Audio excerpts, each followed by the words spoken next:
कह दे अपने सम्राट से कि जब चुनारगढ़ के आकाश पर अमावस्या की काली रात का अंधकार छा जाएगा, तब बाबा रुद्रनाथ स्वयं सम्राट वीरेंद्र सिंह के समक्ष प्रकट हो जाएंगे। ये तो तेरे साथ हो नहीं था राजन, क्योंकि तूने किसी लाचार और निर्दोष को सताकर उसकी आत्मा को दुखाया है। यदि अनजाने में हमसे कोई ऐसी भूल हो गई है तो हम आपसे उसके लिए क्षमा मांगते हैं और उसका प्रायश्चित करने को तैयार है बाबा। बाबा, हमारा आपसे यह विनम्र निवेदन है कि अब हमारे इन दुखों का अंत कर दीजिए बाबा।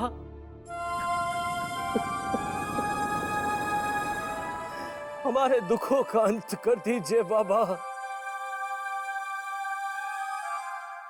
आज उस मोड़ पे खड़े हैं जहां पर हमारे पास सब कुछ होते हुए भी कुछ भी नहीं है,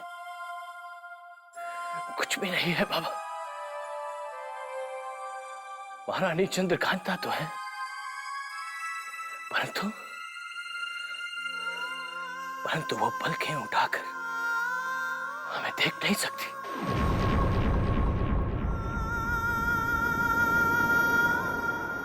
हमारे छोटे युवराज तो लौट आए, परंतु हमारे बड़े युवराज कहां हैं? वो कैसे हैं? किस हाल में है हम कुछ नहीं जानते बाबा, हम कुछ नहीं जानते। अब प्रजा की दृष्टि पे भी हमारे सम्मान पर प्रश्न चिन्ह लग गया है बाबा।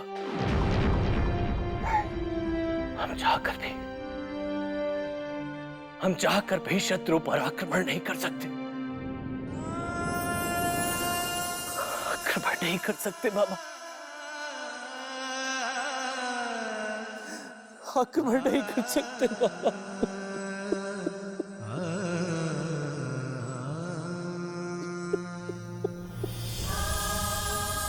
हमारे दुखों का अंत कर दीजिए बाबा। बाबा, हमारे दुखों का अंत कर दीजिए बाबा। अब और बर्दाश्त नहीं कर सकते हैं हम बाबा। यदि तुझसे आक्रमण करने की भूल हो जाती राजन, तो तेरे उस सुपुत्र की अकाल बलि चढ़ जाती जो शिवगढ़ में बंदी है। तेरे तीनों राज्य राख में बदल चुके होते, तेरे और तेरे वंश का चिन्ह तक मिट जाता राजन।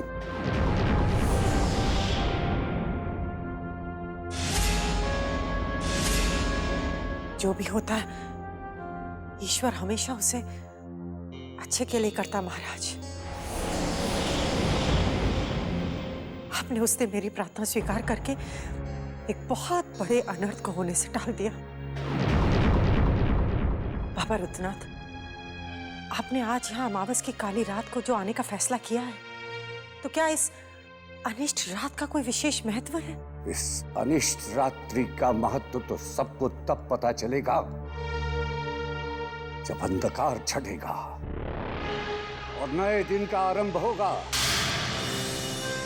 देखना राजन, नए सूर्य के किरण के फूटते ही तुम्हारे दुखों के अंत का समय आरंभ हो जाएगा, तुम्हारे शत्रुओं का विनाश हो जाएगा। अब हम तेरे एक एक शत्रु को आपस में लड़ा कर मरवा देंगे। शिवगढ़ के राजमहल में उथल पुथल मच जाएगी।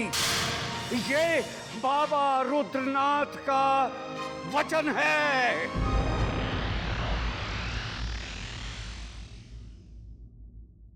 प्रणाम राजकुमारी जी। हमने कहा था ना कि जब तक हम ना बुलाए हमारे कक्ष में मत आना। हमें एकांत चाहिए। हम किसी से बात नहीं करना चाहते हैं।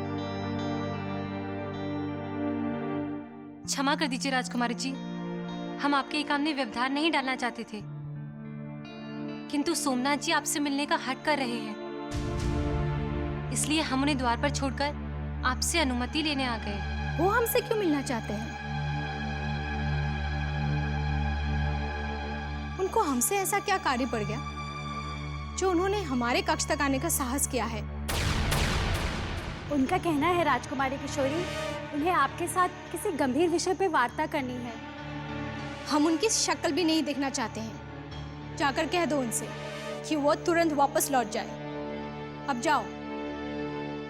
किंतु उन्होंने हमें चेतावनी दी है, यदि आपने उनसे तत्काल भेंट नहीं की तो वे आपका कोई गुप्त भेद महारानी जी के कक्ष में जाकर उन्हें बता देंगे, जिससे आप तुरंत उनकी दृष्टि से गिर सकती हैं राजकुमारी जी।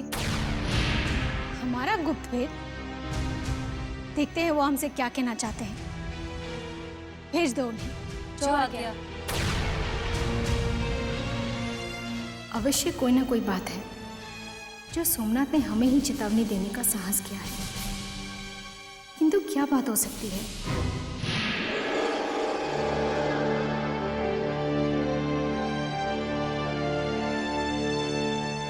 राजकुमारी की जय। समय कम है हमारे पास, शीघ्र बताइए क्या कहना चाहते हैं? कहना तो है हमें माता श्री से आपकी, परंतु अचानक ये विचार हमारे मन में आया कि महारानी कलावती तक ये बात पहुंचने से पहले यदि आपके कानों से गुजर जाए तो बहुत अच्छा होगा, क्योंकि राजकुमारी जी, हम आपको महारानी कलावती की दृष्टि से गिरता हुआ नहीं देखना चाहते। ऐसी क्या बात है? बात बहुत छोटी सी है, यदि खुल गई तो इस महल में भयानक तूफान आ सकता है।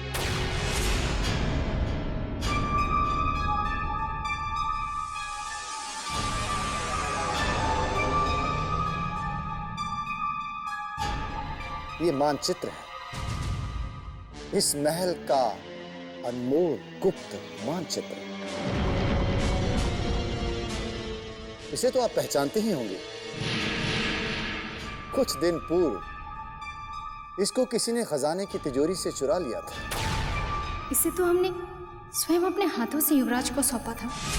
महल का ये वो मानचित्र है युवराज, जो आपको महल के तहखाने से उस गुप्त सुरंग तक ले जाएगा। ये इसे दुष्ट के हाथ कैसे लग गया? आप यही सोच रही हैं कि किस दुष्ट ने यह मानचित्र चुराया है, पर घबराइए मत, हमने नहीं चुराया, परंतु अब यह हमारे पास है। कुछ समय पहले ही हमें युवराज के कक्ष से मिला। परंतु ये गुप्त मानचित्र अतिथि युवराज के कक्ष तक पहुंचा कैसे?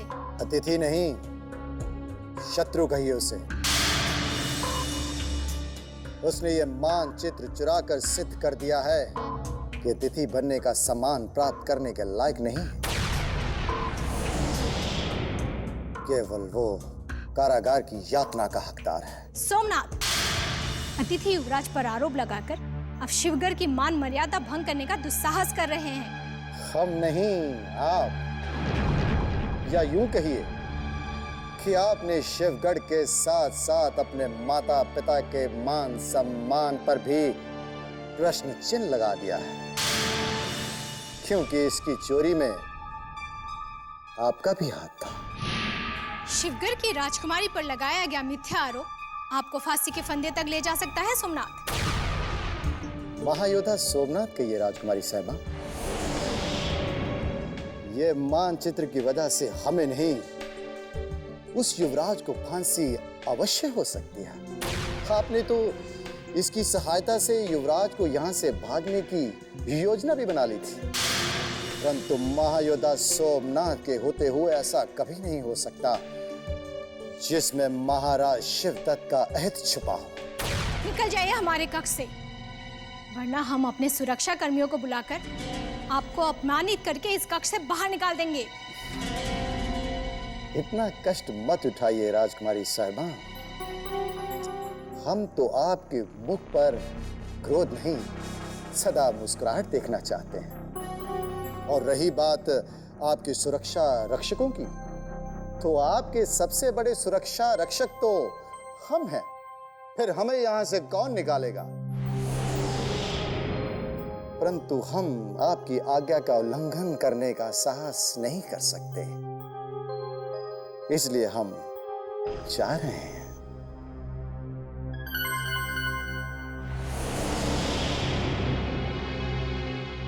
और हां, घबराइएगा मत।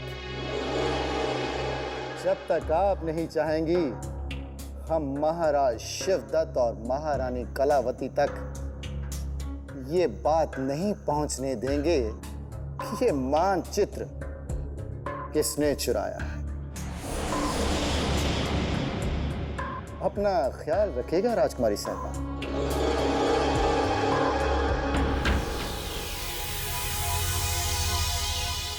अब क्या होगा? यदि सोमनाथ ने सत्य उगल दिया तो हम अपने ही माता पिता के साथ साथ समस्त शिवगढ़ की प्रजा की दृष्टि से भी गिर जाएंगे। आफरीन, सदा आफरीन मेरे आका, सदा आफरीन। ये दस्तावेज एक ही झटके में आपको आसमान की बुलंदियों पर बिठा देगा और महारानी साहिबा की नजरों में आपकी इज्जत और आपके ओहदे में इजाफा करवा देगा। यह अनमोल मानचित्र हमें महारानी कलावती की दृष्टि में जितना ऊंचा उठाएगा, हमारी राजकुमारी किशोरी को उनकी दृष्टि में उतना ही नीचे गिरा देगा। और ये हम कदाचित सहन नहीं कर पाएंगे चंगेज खान, क्योंकि हम राजकुमारी किशोरी से प्रेम करते हैं, और इतना प्रेम करते हैं उतना तो हम अपने आप से भी नहीं। सुभान अल्लाह, खुदा आपकी मोहब्बत को नजरे बद से बचाए मेरे आका।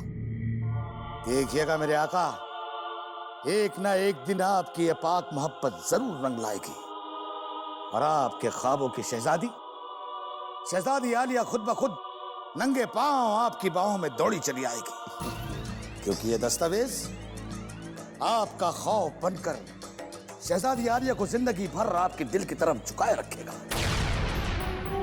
प्यार और युद्ध में साम, दाम, दंड, भेद हर नीति को अपनाना पड़ता है। हम चाहते हैं कि किसी भी तरह राजकुमारी किशोरी के दिल में हमारे लिए प्यार उमड़ आए और वो उस दुष्ट युवराज को भूलकर हमें अपना लें। तो हुक्म कीजिए मेरे आका, आपकी मोहब्बत के रास्ते में आने वाली उस दीवार को, उस इंद्रजीत सिंह को ये चंगेज खान पलक झपकते ही नेस तो नाबूद कर देगा। नहीं चंगेज खान, नहीं। हमें तुम्हारी वफादारी पर रत्ती भर भी शक नहीं, परंतु युवराज की मौत का समय अभी नहीं आया है, और वैसे भी वो युवराज को मिलने से पहले 10 बार सोचेगी, क्योंकि महारानी कलावती को ये मानचित्र प्रस्तुत करने की चेतावनी उसके बढ़ते कदमों में भेड़ियां अवश्य डालेंगी।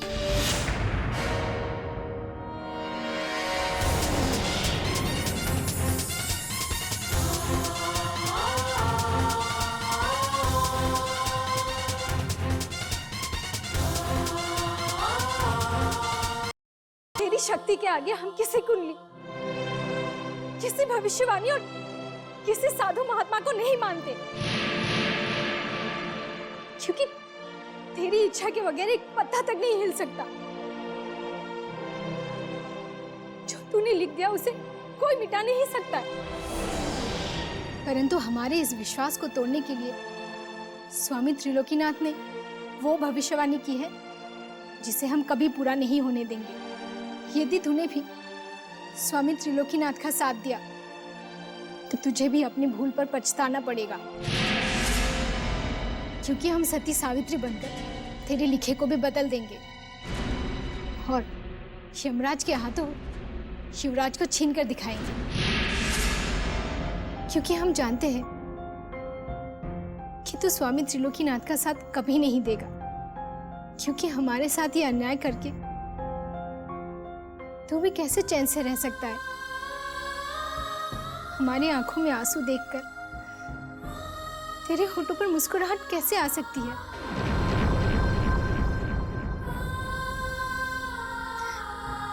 सब कुछ छीन ले हमसे।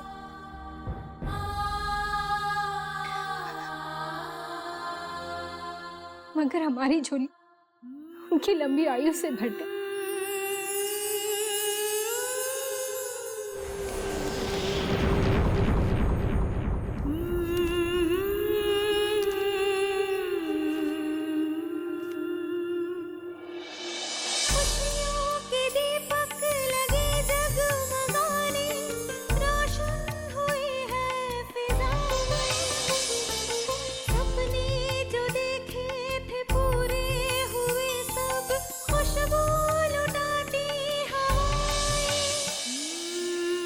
हमें उत्तर मिल गया है प्रभु।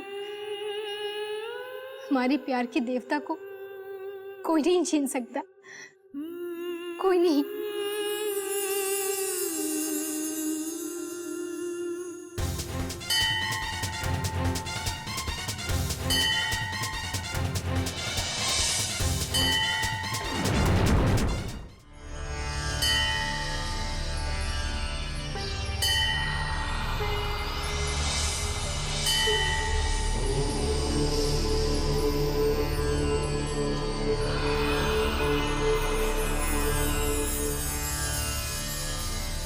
आपकी भविष्यवाणी को हम असत्य सिद्ध कर देंगे स्वामी त्रिलोकीनाथ जी, क्योंकि भाग्य की रेखाएं किसी कुंडली के पन्नों पर नहीं बल्कि हाथों के हथेलियों पर होती है।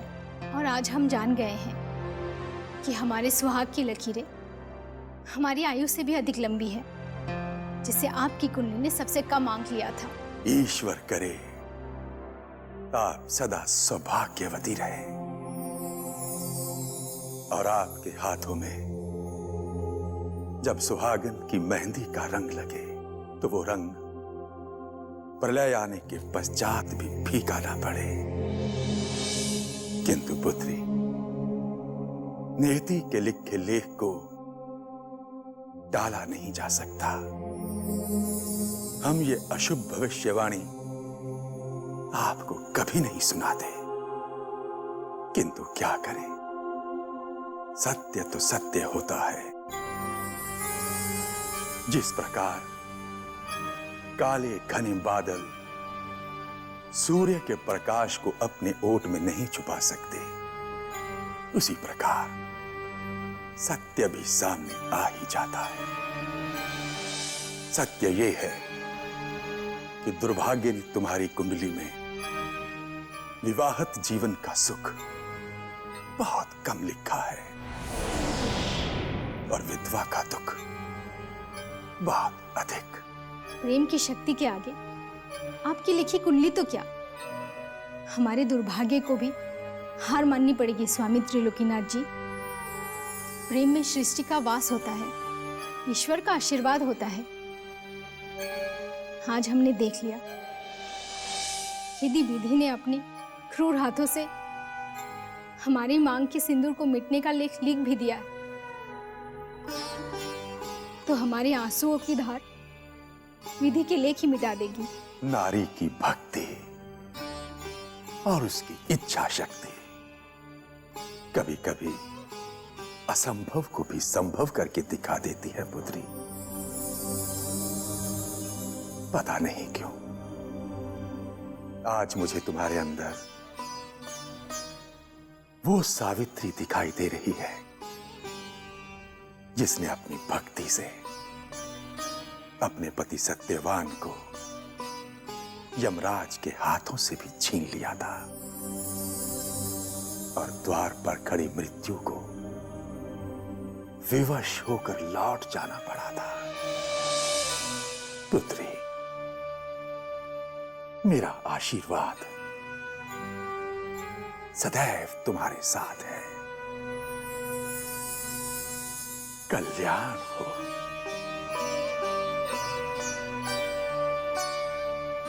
बम बम बम बम।